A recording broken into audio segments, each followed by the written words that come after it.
Zaur bəy yazır. İstehsalat sektorunda xammal stokları düzgün idarə olunmur. Ya artıq qalır, ya da çatışmır. Bu halda nə etməliyik? Deməli,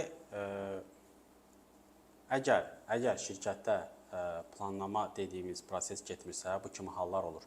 İndi planlama gedəndə də nəyə diqqət edilməlidir? Baxın, JIT deyə bir anlayış var, just in time. Bu, təchizat zəncirində istifadə olunan stok yönətimi ilə bağlı bir metodologiyadır. Buradakı məsələ nədir?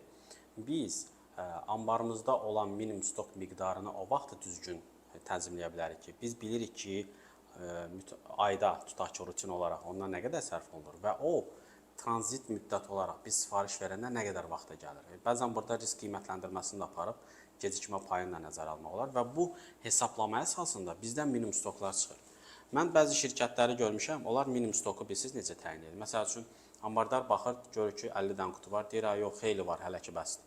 Bu xeyli sözü ona görə xeyli ola bilər. Amma bəlkə satışda elə bir sifariş gəlib, elə bir tender var, elə bir canlanma var ki, o xeyli dediyi 20 günə bəs eləyən, misal üçün, 3 günə bəs eləyir.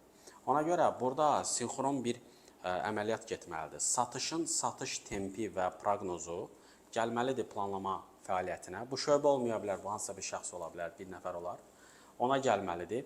O ambarında olan və olmayan nələr var, onun bir hesabatını çıxarmalıdır və bununla bağlı satın almaya tələblərini yazmalıdır.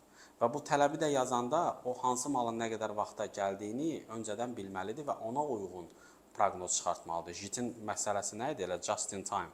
Yəni sonuncu məhsul bitəndə yeni məhsullar gəlir. Faydası odur ki, overstock olmur, pul itkisi olmur və vaxtında gəlir çatır. Bu 3 nəfər, yəni belə dediyimizdə, yəni anbarın məlumatının dəqiqliyi, satışın verdiyi düzgün proqnoz, planlamanın bunun əsasında hesablaması və satın almanın o plan əsasında alışı gətirir bizim stok problemimizin aradan qalxmasına səbəb olur. Buna bir dənə də dolayı təsir edən maliyyənin büdcə problemidir. Yəni bu proqnozlardan maliyyənin xəbər olmayanda, yəni satın alma malı alsa belə maliyyənin əlində pul olmadığına görə, onu proqnozlaşdırmadığına görə ödəməni eləyə bilmir, mal çıxmır. Xüsusilə də xarici daşımalarda ödəniş gərək öncədən ola. Ona görə bax bu dörtlü, beşli şöbələr birgə çalışmalıdır. Bunun vəhdəti olmayanda overstock da olacaq, stokda çatışmazlıq da olacaq, istehsal da dayanacaq, müştəri də narazı qalacaq. Yəni bu problem tükənməyəcək.